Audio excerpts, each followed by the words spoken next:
Hello guys. आज का topic है इसरो। बेसिकली क्या हुआ है कि इसरो ने एक PSLV लॉन्च किया, पोलर सैटेलाइट लॉन्च व्हीकल, कल को। तो वो करंट अफेयर में रहा है, तो उसके बारे में हम देखते हैं कि PSLV क्या होता है, PSLV किस ऑर्बिट में छोड़ा जाता है बेसिकली, अब PSLV का हिस्ट्री क्या रहा है तो वो भी थोड़ा जानेंगे। तो बेसिकली कल न्यूज़ में क्या था, PSLV C-54 का लॉन्च किया गया है। PSLV को कहते हैं पोलर सैटेलाइट लॉन्च व्हीकल, जिसको आगे देखेंगे। PSLV के डिफरेंट वेरिएंट होते हैं, उसको भी आगे देखा जाएगा। बट जो कल जो लॉन्च हुआ था उसको कहते हैं PSLV XL, जो 6 रॉकेट स्ट्रैप मोटर के साथ अटैच रहता है। अब PSLV basically 4 stage rocket launcher है, उसके साथ plus 6 added solid rocket strap on motors रहता है। उस वेरिएंट को कहते हैं PSLV XL। PSLV को जो C-54 है, PSLV का जो C-54 है, उसका C का मतलब होता है कॉमर्शियल फ्लाइट। उसी तरह जब GSLV लॉन्च होता है तो उसके भी कुछ डिफरेंट वेरिएंट होते हैं, जैसे MK, D50, D5, D6, तो उसको कहते हैं डेवलपमेंट फ्लाइट। फिर उसी तरह जब GSLV Mark 2 होता है, F05, F09, तो उसको कहते हैं फंक्शनल एंड ऑपरेशनल फ्लाइट। और उसके आगे देखेंगे M के लिए कहा जाता है ऑपरेशनल फ्लाइट। और कल जो लॉन्च हुआ है उसमें 9 सैटेलाइट था लॉन्च व्हीकल के अंदर, जो बेसिकली बिलोंग करता है। पहला एस्ट्रोकास्ट 1 से लेकर 4 तक, जो स्पेस फ्लाइट ऑफ USA को बिलोंग करता है। सेकेंड है थाईबोल्ट 1 एंड 2, जो ध्रुवा स्पेस को बिलोंग करता है। और एक आनंद सैटेलाइट है जो पिक्सल टेक्नोलॉजी को बिलोंग करता है। ये सब कंपनी है और ये सब इन सैटेलाइट्स का नाम है जो सैटेलाइट लॉन्च हुआ है। प्लस एक अर्थ ऑब्जर्वेशन सैटेलाइट था जो इसरो के द्वारा बनाया गया था, तो वो लॉन्च किया गया है इस व्हीकल के थ्रू। और ये satellite department and ministries of government of India के काम में आएगा। एंड फाइनली एक सैटेलाइट था INS-2B, जो इंडिया और भूटान का एक जॉइंट कोलैबोरेटिव एफर्ट्स है सैटेलाइट डेवलपमेंट के लिए। तो आगे देखते हैं कि ऑर्बिट किसे कहते हैं और सैटेलाइट व्हीकल क्या होता है, सैटेलाइट लॉन्च व्हीकल क्या होता है। सो टाइप्स ऑफ ऑर्बिट में आता है geostationary, low earth orbit, medium earth orbit, polar orbit, sun synchronous orbit, transfer orbit and geostationary transfer orbit, और फाइनली लैग्रेंज पॉइंट्स। सो ये ऑलरेडी लास्ट वीडियो में मैंने डिस्कस किया था, उसको फिर से एक बार रिवाइज कर लेते हैं। सो बेसिकली जियो स्टेशनरी ऑर्बिट में ये बेसिकली अबव द इक्वेटर होता है and it is 35,786 kilometre away from the earth, और ये same speed of the earth travel करता है। तो इसको जियो स्टेशनरी या फिर जियो सिंक्रोनस भी कहा जा सकता है, क्योंकि जो अर्थ का रोटेशन स्पीड होता है वो इसका स्पीड होता है सैटेलाइट का। तो आगे देखते हैं दूसरी सैटेलाइट लो अर्थ ऑर्बिट, जो बेसिकली 160 किलोमीटर से लेके 1000 किलोमीटर के डिस्टेंस पे हो, उसे लो अर्थ ऑर्बिट कहते हैं। और ये not necessarily above the equator होगा, ये किसी भी डायरेक्शन में हो सकता है, और ना कि अबव की इक्वेटर। आप दाएं बाएं जैसे बनाओ आप ऐसे ही बना सकते हो लो अर्थ, बट इसका डिस्टेंस होना चाहिए less than 1000 kilometre from the earth surface, तो उसे लो अर्थ ऑर्बिट कहेंगे। और इसी ऑर्बिट में एक इम्पॉर्टेंट चीज़ होता है, वो है इंटरनेशनल स्पेस स्टेशन, जो ब्रह्मांड का एक ऑब्जर्व करने के लिए कि क्या क्या चल रहा है, तो वो सब देखने के लिए इंटरनेशनल स्पेस स्टेशन का काम आता है। और सैटेलाइट इमेजिंग करने के लिए कि कौन सा एरिया में क्या चल रहा है, जैसे अगर ये सैटेलाइट यहाँ पे, तो यहाँ पे फ़ोटो खींचेगा इस एरिया का, और इसमें रिसोर्स एलोकेशन के बारे में बता सकता है कि कौन सा मिनरल पाया जाता है। तो ये सब काम करने के लिए यहाँ इस ऑर्बिट पे सैटेलाइट को प्लेस किया जाता है। फिर आगे देखते हैं मीडियम अर्थ ऑर्बिट। तो ये बेसिकली ये low earth orbit and geostationary orbit के बीच का होता है, मतलब 1000 किलोमीटर से 35786 किलोमीटर के बीच का जो डिस्टेंस है उसके बीच में अगर कोई भी सैटेलाइट को प्लेस करेंगे तो उसको मीडियम अर्थ ऑर्बिट में प्लेस किया जाएगा, कहा जा सकता है। बेसिकली ये है, और इसका बेसिकली काम होता है नेविगेशन सैटेलाइट, मतलब आप कहीं मूव कर रहे हो या फिर कहीं ट्रैवल कर रहे हो तो उस टाइम अगर आपको कम्युनिकेशन करना हो या बातचीत करना हो या फिर कोई डेटा भेजना हो तो इस टाइम इस टाइप के सैटेलाइट का हम लोग यूज़ करते हैं। इसे मीडियम अर्थ ऑर्बिट कहा जाता है।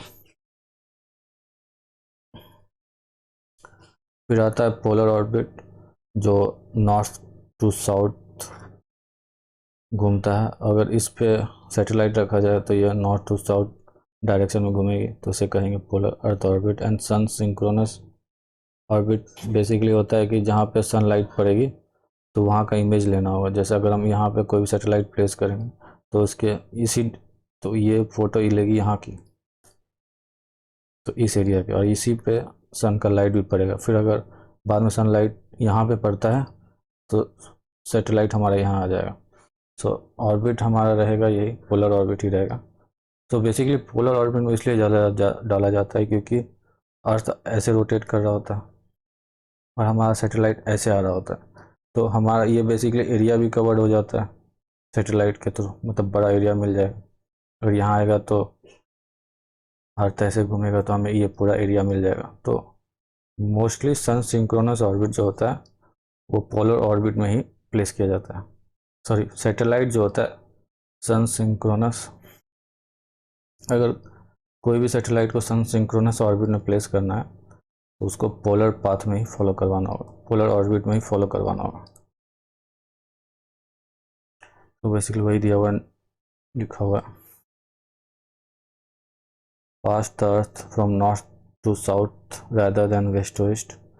इवन डेविएशन अगर 10-20 डिग्री का भी होगा तो भी इसे पोलर ऑर्बिट ही कहा जाएगा।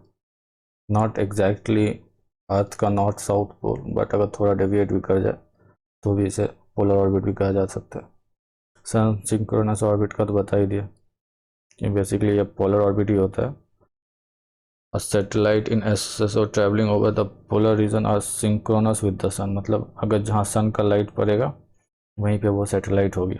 तो इससे क्या होता है, बेसिकली इमेज लेने में इजी हो जाता है। अगर अंधेरा में इमेज लेंगे तो फिर आपको अल्ट्रा वायलेट रेज का यूज़ करना पड़ेगा, लाइट रहेगी तो इजीली इमेज लिया जा सकता है। सो नेक्स्ट ऑर्बिट आता है transfer orbit. Transfer orbit basically होता है कि आपको कोई भी सैटेलाइट को अगर बहुत दूर भेजना है तो आपको बहुत सा थ्रस्ट रिक्वायर्ड होगा, एनर्जी लगेगी।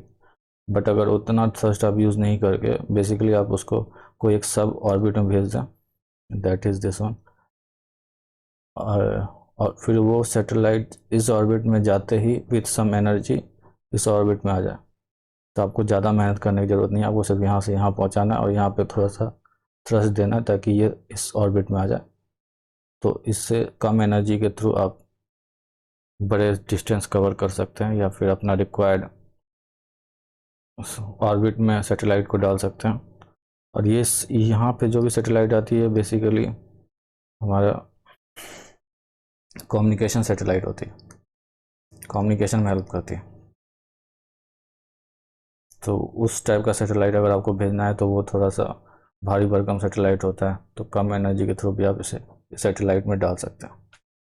तो इसे कहा जाता है ट्रांसफ़र ऑर्बिट या फिर जियो स्टेशनरी ट्रांसफ़र ऑर्बिट। फिर आगे देखते हैं लैग्रेंज पॉइंट। लैग्रेंज पॉइंट होता है बेसिकली जहाँ पे कोई भी फोर्स ऑफ अट्रैक्शन या फिर रिपल्सन दोनों ज़ीरो होगा और इस ऑर्बिट में कोई एनर्जी नहीं लगेगी, ये खुद ऑटोमेटिक ही सैटेलाइट रोटेट करेगा और बिना किसी फोर्स के कारण।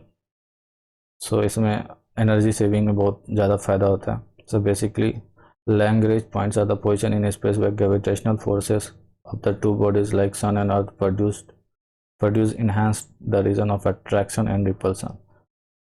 तो जो भी जितना भी फोर्स सन के और अर्थ के बीच में ग्रेविटेशनल फोर्स प्रोड्यूस हुआ है वो एक दूसरे को बैलेंस करके ज़ीरो कर देते हैं। तो वो उस जगह को तो यहाँ पे तो यहाँ पे आपका अर्थ का और सन का ग्रेविटी ज़ीरो हो जाता है, दोनों को एक दूसरे को बैलेंस कर देते हैं। तो उस पॉइंट को लैग्रेंज पॉइंट कहते हैं।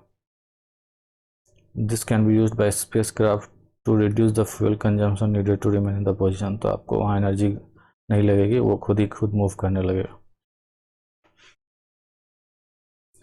अब आते हैं हम लोग लॉन्च व्हीकल्स पे। तो बेसिकली न्यूज़ में था हमारा PSLV, तो आज हम इसे देखेंगे, और ज़्यादा से ज़्यादा हुआ तो आज हम लोग साउंडिंग रॉकेट्स को देखेंगे।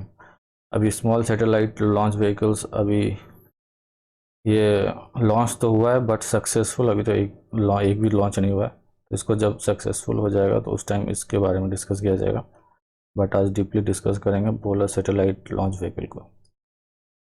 तो देखते हैं पोलर सैटेलाइट लॉन्च व्हीकल क्या होता है। बेसिकली ये थर्ड जनरेशन सैटेलाइट होती है, लॉन्च व्हीकल होती है, जो 19 अक्टूबर 1994 में फर्स्ट टाइम लॉन्च की गई थी। और इसे इक्विप्ड होती है लिक्विड स्टेजेस से।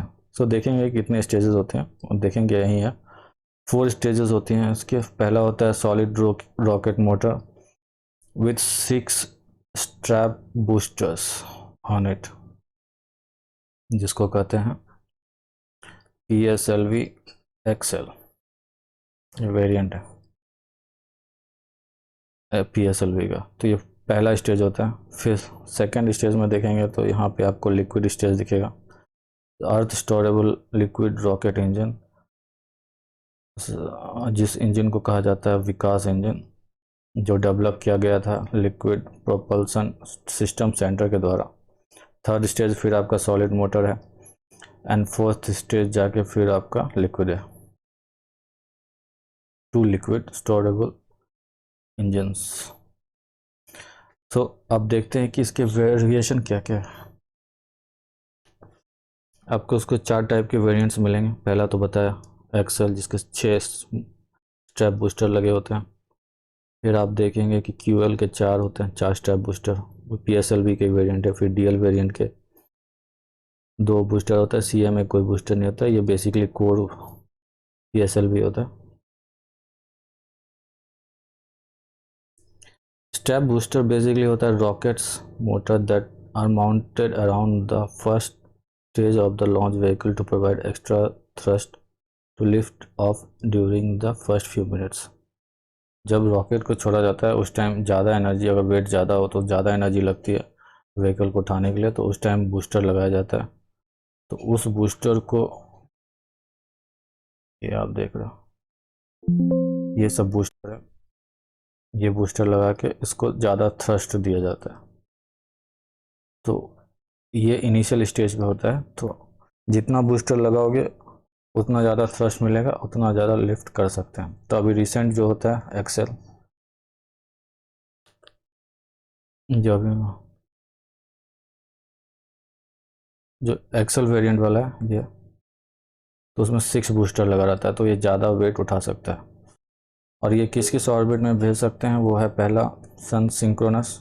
जो बात की है सन सिंक्रोनस ऑर्बिट क्या होता है, अभी देखे थे मैक्सिमम वेट इसका जो वहाँ तक पहुँचा सकते हैं उस ऑर्बिट तक सैटेलाइट का होता है 1750, मतलब 1750 किलो। इस PSLV को the work horse of ISRO भी कहा जाता है, क्योंकि ये बहुत सा सैटेलाइट को लॉन्च किया है to the low earth orbits. और अब देखते हैं कि सेकेंड वो मतलब ये मल्टी ऑर्बिट्स पे भी सैटेलाइट को पहुंचाता है। तो पहला तो ये सन सिंक्रोनस पोलर ऑर्बिट है, दूसरा है GTO मतलब अगर आप ये सब ऑर्बिटल में डालें, फिर प्लस आप इसके थ्रू इस GTO में डाल दिए, फिर उसके बाद आपका सुपर GTO, मतलब अगर आपको कोई भी जियो स्टेशनरी में डालना चाहते हैं, यस जियो स्टेशनरी ऑर्बिट, अगर किसी भी सैटेलाइट को जियो स्टेशनरी में डालना है तो आप क्या करोगे, आप इसे पहले सब जियो ट्रांसफर ऑर्बिट में डालोगे, फिर वो ट्रैवल करते करते ये आएगा आपके GTO में, that is Jio stationery transfer orbit में। फिर ये जाके फाइनली जियो स्टेशनरी ऑर्बिट में आ जाएगा। ये है आपका जियो स्टेशनरी ऑर्बिट। इसका फ़ायदा ही कम एनर्जी लगेगा, क्योंकि जब ये ऑर्बिट में आता है तो ये खुद पे खुद ट्रैवल करता है उस ऑर्बिट में। फिर जैसे ही इसको उस ऑर्बिट में डालना है तो फिर थोड़ा सा पुश करके इसमें डाल के फिर ये आ जाता है GTO, that is Jio stationery transfer orbit.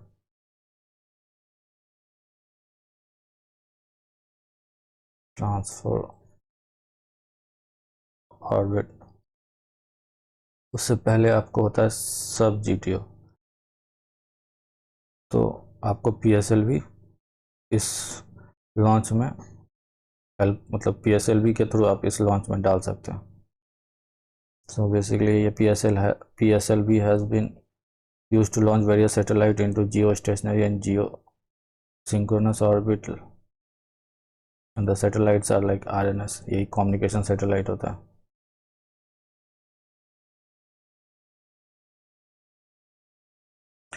अब हो गया GSLV ख़त्म, और आगे देखते हैं एक्सेल का क्या कॉन्फ़िगरेशन है।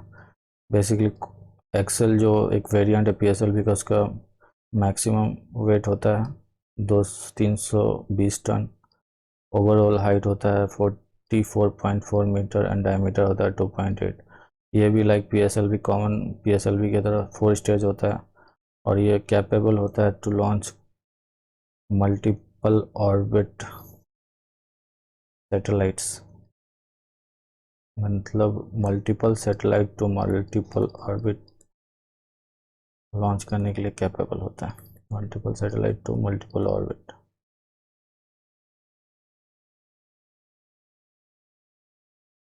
फिर आगे देखते हैं, सेकेंड है साउंडिंग रॉकेट्स। है तो बेसिकली GSLV मार्क 2 और मार्क 3, ये बाद में डिस्कस करेंगे जब ये न्यूज़ में आएगा। और प्लस ये SSLV small satellite launch vehicle, जो अभी तक एक भी सक्सेस नहीं रहा है, तो उसके बारे में बाद में देखेंगे जब सक्सेसफुल मिशन होगा इसका। तो अब देखते हैं साउंडिंग रॉकेट्स क्या होता है। साउंडिंग रॉकेट्स बेसिकली 1-2 स्टेजेस के रॉकेट होते हैं विथ सॉलिड प्रोपेलेंट फ्यूल्स। तो ये 1 से 2 स्टेज होता है, PSLV 4 स्टेज का होता है, इसको 1 से 2 स्टेज, वहाँ पे सॉलिड लिक्विड दोनों यूज़ किया जाता है प्रोपेलेंट, यहाँ पे सॉलिड प्रोपेलेंट यूज़ किया जाता है। ये बेसिकली एटमॉस्फेरिक रीजन को रिसर्च करने में हेल्प करता है, प्लस स्पेस रिसर्च में हेल्प करता है। जैसे अपर एटमॉस्फेयर का रिसर्च हो गया, तो एटमॉस्फेरिक में आपका वेदर कंडीशन के में हेल्प करता है कि साइक्लोन कहाँ बन रहा है, कहाँ लो प्रेशर जनरेट हो रहा है, तो ये सब हेल्प रिसर्च में ये हेल्प करता है। फिर साउंडिंग रॉकेट्स का बेसिकली ज़्यादा इम्प्रूवमेंट तब हुआ जब एक Thumba equatorial rocket launching station बनाया गया थुम्बा में, जो बेसिकली केरला में पड़ता है। उसके बाद से इस पे ज़्यादा इम्पोर्टेंस देना शुरू किया गया। तो ये हमें पहले ही बता चुका हूँ, atmospheric region and space research में काम आता है। सभी साउंडिंग रॉकेट्स को एक ग्रुप बना के उसको नाम दिया गया है RH, that is Rohini sounding rockets programme, जिसको कहा जाता है Rohini sounding rockets programme RH-75। तो आगे देखते हैं कि ये RH कितने टाइप के हैं, क्या क्या काम करते हैं। तो RH बेसिकली 200 है, जो मैक्सिमम पेलोड 10 kg ले जा सकते हैं, ऑल्टीट्यूड 80, और इसका काम होता है मेट्रोलॉजी क्लाइमेट के लिए, या अपर एटमॉस्फेयर के लिए, या थुम्बा से लॉन्च किया जाता है। और ये होता है RH था 300 एंड 600, जिसका वेट डिफरेंट होता है, डिस्टेंस भी डिफरेंट होता है, ये सब काम होता है। ये लॉन्च किया जाता है Satish Dhawan space research centre Sriharikota Andhra Pradesh. इसका 2 काम होता है, aeronomy basically study the physics and chemistry of distribution of the upper atmosphere, basically study of physics and chemistry of the upper atmosphere. उसके अंडर आता है distribution of temperature, density, chemical constituents, मतलब उसका climate का क्या क्या है, and meteorology, climatical changes को स्टडी करने के लिए काम आता है। और फाइनली आते हैं हम लोग इसरो पे। सो इसरो जो सेंट्रल ऑर्गेनाइजेशन है स्पेस के लिए, तो उसका नाम है इंडियन स्पेस रिसर्च ऑर्गेनाइजेशन, जिसको इस्टेब्लिश किया गया था अगस्त 15 1969 में। इसके अभी चेयरमैन है एस सोमनाथ। इसका हेडक्वार्टर है बैंगलोर, इंडिया। इसका प्राइमरी स्पेस लॉन्च प्लेस, मतलब जहाँ से स्पेस मतलब स्पेस व्हीकल लॉन्च किया जाता है, पहला तो है Thumba equatorial launching station Kerala में, दूसरा है सतीश धवन स्पेस सेंटर श्रीहरिकोटा आंध्र प्रदेश में। इसका इनिशियल नाम हुआ करता था Indian national committee for space research, जो जवाहरलाल नेहरू के अंडर फॉर्म किया गया था, और ये आता था directly under department of atomic energy. जैसे अभी के टाइम में ये Modi, current prime minister Narendra Modi के अंडर आता है, और ये एज अ लाइक, और ये इसको कहा जाता है, मतलब ये आता है डिपार्टमेंट ऑफ स्पेस के अंडर, बट इसका मेन ओवरसीइंग, मतलब उसका मेन फंक्शनैलिटी को देखने का काम करंट प्राइम मिनिस्टर के अंडर ही होता है। और जैसे पहले ये आता था डिपार्टमेंट ऑफ एटॉमिक एनर्जी के अंडर, और इसका कारभार संभालते थे या फिर इसको इम्प्लीमेंटेशन देखने का काम हमारे प्राइम मिनिस्टर के अंडर ही था, मतलब उस टाइम के प्राइम मिनिस्टर के अंदर था। सो आज का टॉपिक यहीं पे ख़त्म होता है, I think. Yes, thank you.